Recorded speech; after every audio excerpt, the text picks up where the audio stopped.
Bienvenue à Derrière le volant, présenté par Garantie Avantage Plus, pour rouler en toute quiétude avec votre véhicule de promenade, de loisirs et récréatif. Cette semaine à l'émission, on reçoit un comédien très connu que vous avez certainement vu toutes ces années dans la défunte émission L'Auberge du Chien Noir. Et dans bien d'autres séries récemment très populaires. Cette semaine, Jacques Déhay nous présente une Lexus d'un temps passé avec un gros V8 thermique. On parlera de taux d'intérêt et de TAC lors d'un financement automobile. Qu'est-ce qui est inclus ou exclu dans une garantie bumper-to-bumper? Et on n'est pas sorti de l'auberge avec les histoires de voitures de notre invité de la semaine. Bienvenue à Derrière le volant. Notre invité, Renaud Paradis. Coucou, merci! Salut mon cher. Salut! Bienvenue. Ben, ça me fait plaisir d'être là. L'Auberge du Chien Noir. Ben oui. Mais es-tu tanné ou tu t'en fais encore parler? C'est Oui, sûr, oui. aussi. Mais je suis pas tanné. Puis je vois pas pourquoi je me tannerais parce que ça témoigne de l'attachement que les gens ont eu à cette série-là pendant 15 ans. Il faut quand même le rappeler, là. Il y en aura plus des émissions qui vont durer 15 ans. Donc oui, c'est un grand privilège d'avoir fait partie de tout ça. Tu as joué dans d'autres séries aussi? Oui. De façon sporadique? Ben oui, c'est ça. Après ça, évidemment, se détacher d'un rôle comme ça qui a duré 15 ans, c'est quand même assez long. Mais oui, je suis apparu dans une couple d'affaires. Je suis apparu dans District 31, dans Stat. Là, on va me voir dans Indéfendable, si on m'a pas déjà vu cet automne, là. Puis c'est ça. Donc oui, je roule ma bosse, mais je suis aussi un comédien de théâtre. C'est ça ma première vocation. Donc le théâtre me fait vivre aussi pas mal. OK. Si on parle d'auto un peu, toi, faudrait. t'es un gars de Montréal Oui, qui habite encore à Montréal. Oui. Non, né en ici. fait, là, je suis sur la Rive-Sud, mais dans la région de Montréal, oui. Puis alors, est-ce que tu as eu une voiture tôt dans ta jeunesse ou c'est arrivé Bien, plus tard? comme beaucoup d'ados, tu veux avoir un char assez vite. Mais non, c'est arrivé... Ma première voiture, là, vraiment, là, que je peux dire, là, c'était une location, mais que je peux dire que c'était moi, là, ça a été quand même... ça a été long, là. Ça n'a pas été avant 24, 25 ans. OK. Mais j'ai conduit avant, évidemment, mais que je peux dire, là, j'ai mis mon nom au bas d'un contrat, là, puis c'était ma voiture. Mais Donc, la première fois que tu as conduit, Ah, ça, là... c'était un autobus. C'était un autobus. Oui, c'était l'Econoline familiale que mon père avait. Puis ça, c'est drôle parce que ma mère avait une Pinto, une vieille Pinto vert olive. Ouf. Wow! Puis mon père avait un Econoline parce qu'on était 4 enfants. Donc, mon père avait un Econoline avec 2 rangées de bancs en arrière. C'était immense. Fait que, oui, dans mes premières expériences de conduite, il y a eu ça. Il y a eu un Econoline où est-ce que j'étais vraiment... t'as vraiment l'impression d'être un capitaine de navire, là. Non. Faut souligner, pas de caméra de recul. Non. C'est un engin, ça, là. C'est Ah non, gros là, t'as quand même à vraiment stationner. besoin de te reculer, là. Te retourner, puis d'y aller doucement, puis c'est power steering, là, mais que, tu sais, des fois, tu fais ça, puis t'as l'impression qu'il n'y a rien qui bouge, là. On est à cette époque-là, là. Mais c'est formidable, parce qu'après ça, tu sais, on se le disait hors d'onde, après ça, tu peux conduire pas mal n'importe quoi. Ah, c'est sûr. Parce que tu connais tes angles. J'ai beaucoup aimé aussi la façon que tu as appris à conduire manuel. Oui, bien, comme tous les adolescents qui ont pris des cours de conduite, j'ai haï ma conduite manuelle parce qu'ils te mettent dans les pires situations. Oui, ils mettent un peu d'épreuve. Ils t'envoient dans des côtes avec du monde derrière qui te klaxonne. T'as chaud, t'es pas bien, t'es vraiment nerveux. Fait que là, tu fais « Oh non, moi, manuel, non. » Puis finalement, mon premier grand spectacle de théâtre que j'ai fait, c'était à Joliette. Et le soir de la première, champagne. Mais moi, je suis tellement énervé, je suis tellement content de ce qui vient de se passer que je bois pas. Puis la fille qui nous faisait un lift, elle avait une manuelle et elle a bu. Fait qu'elle m'a dit « Ah, je peux pas conduire. Penses-tu que tu peux? » Ben, je fais « Écoute, ça fait longtemps que je n'ai pas conduit une manuelle, mais je peux essayer. » Et ça a été de Joliette à Montréal. Je me suis comme rappelé c'était quoi. Puis dans l'été, j'ai demandé si je pouvais faire un aller, un retour. Fait qu'à la fin de l'été, j'étais super confortable, ce qui fait que la première fois que j'ai loué une voiture, puis que j'ai eu une voiture à moi, c'était une manuelle. Une Golf manuelle. Oui, une Golf manuelle. OK. T'as loué tes voitures longtemps? Oui, c'est ça. Je suis pas mal sûr que ma voiture actuelle, c'est la première dont je suis vraiment propriétaire, que j'ai achetée. Et on a parlé un peu de ton histoire avec les autos. On va faire une pause ici. Puis au retour, on va parler d'où t'en es présentement avec les voitures. Ouais. Qu'est-ce que tu conduis et ce serait quoi ton autodrive? Tout ça dans quelques instants. Restez avec nous pour découvrir la passion de Renaud Paradis pour les voitures électriques. Comment partir du bon pied avec les assurances et sa première voiture. 2 minutes de recharge et on revient.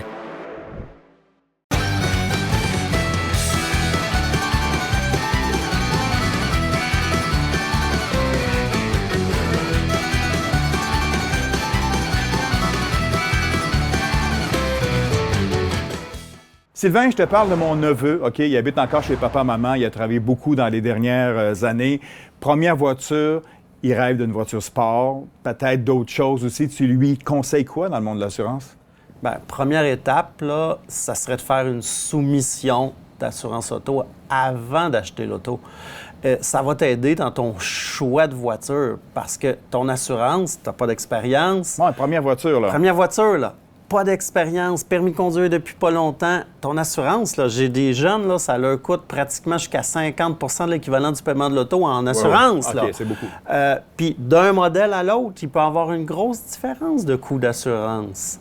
Et là, il faut que tu penses aussi à tes autres projets. Imagine-toi là, que tu as tout mis ton budget sur l'auto, un char. Tu es chez papa, maman, ça va bien, mais ta blonde, elle veut s'en aller en appartement dans 6 mois, dans 1 an. Et il risque d'avoir des belles discussions à la maison. Commence tranquillement. Commence tranquillement, je pense que c'est plus sage. On poursuit la discussion avec notre invité, le comédien Renaud Paradis.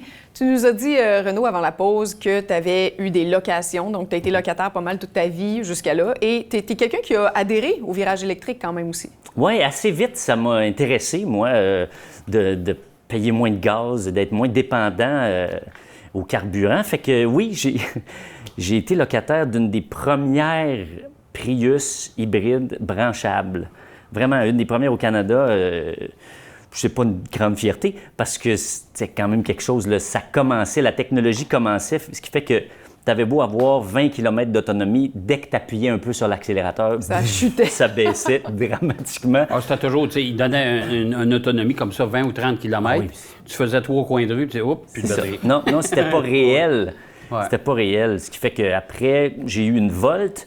Puis là, quand j'ai eu ma Volt, j'ai fait « OK, ça, c'est des vrais kilomètres. Il y en a pas tant que donc, ça. ça t'a pas refroidi tant que ça parce que tu es retourné Oui, pareil là-dedans. oui, là, c'est fait que ça. t'as Mais été, moi, mon barème, c'était vraiment tant qu'on ne pourra pas faire Montréal-Québec. Mais là, tu as une Chevrolet Bolt. Là, j'ai une Bolt, oui.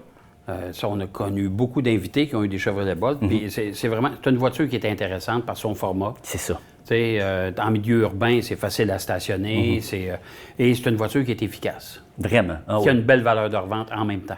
Oui, bien, en tout cas, je comprends pourquoi, parce que le plaisir ne s'use pas. Puis ça, je trouve ça vraiment... Ça répond, en fait, puis c'est drôle, on parlait de manuel, ça répond un peu comme une manuelle, pas aussi nerveusement, mais ça répond quand même, c'est plus comme je suis ça. d'accord avec toi parce que moi, je conduis manuel, je déteste conduire automatique, sauf quand c'est une électrique parce que là, il y a un feeling plus le Ouais, fun. c'est ça. Oui, c'est vrai. Il y a comme quelque chose... On dirait qu'on a plus de contrôle sur la puissance qu'on y met. Ouais. Puis on a moins l'impression d'attendre son char. Non, puis en plus de ça, c'est sécurisant parce que du moment qu'on lève le pied, la voiture a tendance à freiner. À freiner. En plus de ça. Là. Ouais. Alors, ça, c'est... Puis c'est formidable parce que quand on lève le pied, ça régénère déjà un peu. Ouais, Ça te redonne ouais, du... ça recharge. Ça te redonne de Oui, l'électricité. tout à fait. Là, écoute, moi et Evelyne, on a pris une décision tantôt, on te fait un chèque en blanc. Ta voiture, ton véhicule de rêve, là. Et c'est dur de répondre à ça, mais je pense que je m'en venais ici et je me disais, tu sais, bon, moi, évidemment, Tesla, ça a fini par faire... Je trouvais ça vraiment intéressant au départ.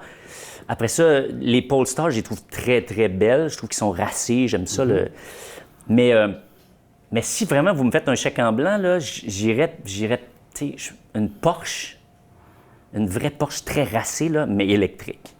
Donc, avec les caractéristiques de... Comme Une on disait. Taycan 4 portes électrique. Mais électrique. C'est racé, ça. C'est une voiture Oui. qui est à terre. Puis, tu sais, vraiment... Oui, ça, OK. ça j'avoue que ça doit être extraordinaire à conduire. Puis ça a du style, évidemment. Ça a toute la... Puis ça a la classe d'une... Moi, j'en ai la classe conduit, d'une là, Porsche. puis je peux te dire que c'est... Oh, ça doit Oui, être monsieur. incroyable. Ça décoiffe, gars, j'ai jamais récupéré. Non, vraiment. Ah oui, Vraiment. ça doit être incroyable. Ah, c'est une voiture fabuleuse. Puis il y en a d'autres modèles. Puis il y en a d'autres qui s'en viennent aussi. Il y a d'autres versions tout électriques qui s'en viennent avec les nouvelles technologies, etc. Puis pour la famille, mettons, dans l'électrique, des Kia EV9 ou des mini-autobus un peu électriques. Oui, bien, je trouve qu'elles sont de plus en plus bien dessinées. Ouais. Je trouvais ça très... on dirait que familial, ça rimait vraiment avec banlieusard, mononcle, un peu plus... C'est de moins en moins tu sais, vrai. Puis là, c'est avec ces Kia-là, justement... là, Futuriste c'est- un peu. Oui, c'est bien Ouais. dessiné. Hyundai Hyundai aussi. aussi. Tu sais, Ouais. Ça commence Ouais. à avoir des styles qui sont, Ah oui, c'est sont vrai. différents. C'est vrai. Non, ça m'intéresserait aussi. C'est vrai. Mais là, on veut savoir quel genre de conducteur tu es. OK, oui. Puis comment tu t'occupes de ton auto. OK. Comment tu te comportes sur la route. Là, on va tout savoir ça parce que tu vas aller rejoindre Evelyne pour son questionnaire, mais c'est très relax, je te le dis, là. On envoie ça à la SAC après, puis nous autres, Très bien. tu recevras un avis en fonction de Prends ça. le temps d'arrêter de te trembler, là, puis on part. À tout de suite. Dans 2 minutes, on parle des fameuses garanties bumper to bumper. Et Jacques Deshaies nous présente une voiture qui ne suit aucune tendance, mais qui fait toujours tourner les têtes. Parce que c'est une voiture quand même qui est rarissime. Petit détour de 2 minutes et on revient. Avec l'essai de Jacques Deshaies cette semaine, on oublie toutes les tendances, les modes et on revient à la base. Si vous êtes un amateur de voitures au caractère sportif, grand tourisme, une voiture à l'allure spectaculaire, dans ce cas-ci, elle est encore offerte avec un moteur V8, moteur thermique, sans l'aide d'un turbo, pas question d'hybride non plus, une pure et dure d'un temps passé. Notre essai de la semaine, Lexus LC 500 2025.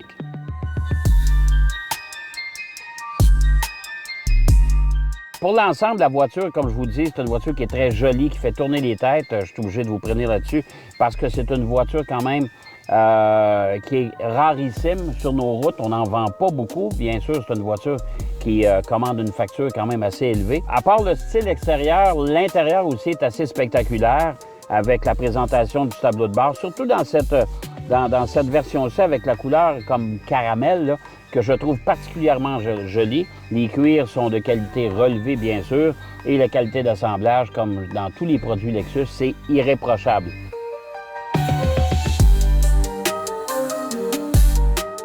Cette LC 500, version régulière, pas la version hybride, eh bien, elle est équipée d'un moteur V8 de 5 litres, pas de turbo, un V8 atmosphérique pur et dur, 471 chevaux et 398 livres pieds de couple. C'est quand même pas mal. On parle d'un 0-100 quand même en 4,4 secondes, ce qui est quand même pas à dédaigner pour une voiture quand même qui est relativement lourde. Je peux pas vous dire que c'est une voiture de haute performance comme une Lamborghini, par exemple, mais c'est une voiture grand touriste qui nous permet une utilisation quotidienne très facile, mais qui offre quand même des performances relevées, mais dans le grand confort, on doit se le dire. Moi, je vous dirais que dans l'ensemble, c'est quelle belle réussite. C'est une voiture tout à fait magnifique avec une présentation là aussi extraordinaire. Moi, en tout cas, c'est une voiture que je me paierais volontiers.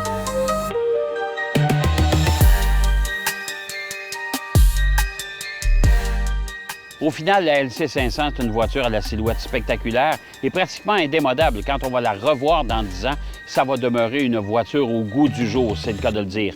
Maintenant, il faudra y mettre le prix. C'est tout près de 140 000 $ pour cette version-là.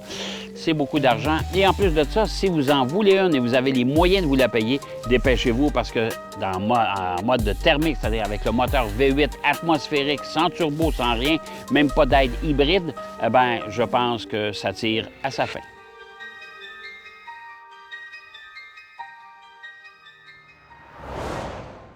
Karine, il y a une expression qui est assez claire dans le monde de la garantie, c'est « t'es garanti bumper to bumper ». Pare-choc à pare-choc, d'un bout à l'autre du char, bon, ça veut dire quoi? Tout, la radio, le volant, le siège. C'est vrai, ça? Tu garantir tout, le moteur? En fait, c'est une expression. Oui, okay? marketing. C'est le marketing.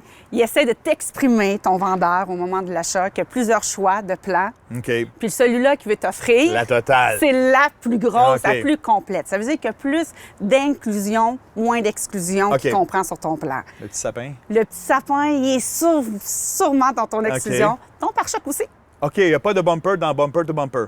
Parce que le pare-choc, en général, là, quand il brise, c'est un moment d'accident. Ben, c'est rare que ça tombe de même. C'est rare que ça brise de même. Si c'est un accident, tu appelles ton assureur. Si ça brise, c'est des bris mécaniques ou électriques. Là, tu appelles ta compagnie de garantie pas longtemps. Bon, ben c'est tout bumper to bumper, mais à l'intérieur des bumper to bumper. Ça pourrait être plus juste. Merci.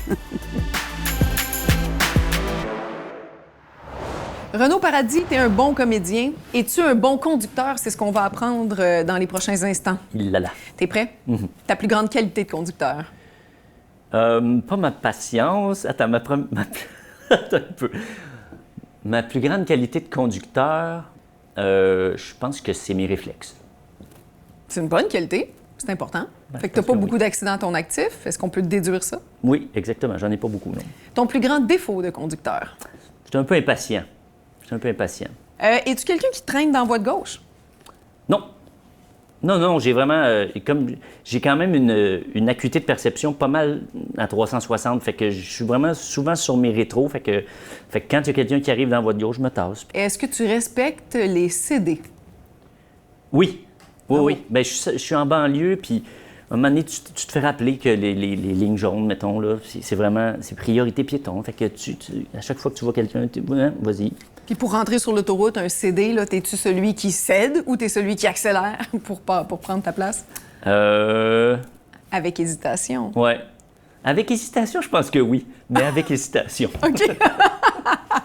Maintenant, parlons de tes capacités ou tes connaissances manuelles, si t'en as. Est-ce que tu as déjà ouvert ton capot pour une autre raison que mettre du lave-vitre? Pas beaucoup, non. Non, je suis pas ce gars-là. Non. Mais tu le lave-vitre? Oui. OK. Non, je vais chez le concessionnaire. Non, je le fais moi-même. Est-ce que tu changes tes pneus toi-même? Non. Tu fais faire ça aussi. Oui. Pas au concessionnaire? Ça dépend. Pendant un bout de temps, oui, c'était ça. Mais là, maintenant, il y a des gens qui peuvent faire ça. À moins cher. À moins cher. T'es au courant, parfait. T'encourages le local, là. Qu'est-ce que tu écoutes quand tu fais de l'autoroute? Est-ce que tu es plus balado, radio parlé ou musique? Les deux. Mais balado, ça a pris le dessus il y a quelques temps. Puis c'est vraiment le fun parce qu'il y a toutes sortes de sujets. Puis ça passe le temps. Puis la musique, des fois, ça peut être pas endormant, mais ça peut être un petit peu répétitif, donc on part, alors que le balado fait que tu es obligé d'écouter ce qui se dit, donc tu as le cerveau à on. Fait que ça marche bien avec la route, je trouve. Quelle distance tu gardes entre la voiture d'en avant de toi et la tienne sur l'autoroute? Ça a varié avec les années, mais j'essaie de me garder une bonne distance. Mais oui, mais c'est sûr qu'il y a eu un temps quand j'étais plus jeune, les fringants, où est-ce que oui, j'étais un peu plus impatient, fait que je pouvais coller des fois. Puis ça, c'est sûr que c'est pas le fun. Parce que maintenant, je me le fais faire, puis j'aime pas ça. Tu réalises que ça gosse. Ben oui, exactement. On sait vivre quand même. Avec hésitation, celle-là? Non. Hey Renaud, merci pour tes bonnes réponses. Ben, ça me fait plaisir. Et là, tu gagnes le chandail d'Éguédine derrière le volant. Génial! Il est beau! Merci. C'est dans ma palette, en plus. Yes! Dans ma palette. Deuil. Voilà. On se retrouve de l'autre côté. Merci. Hey, il est beau. Dans quelques instants, on parle des fameux taux d'intérêt lors d'une transaction auto et on apprend surtout qu'il faut avoir du TAC. Plus de détails avec Annabelle Barrette dans 2 minutes.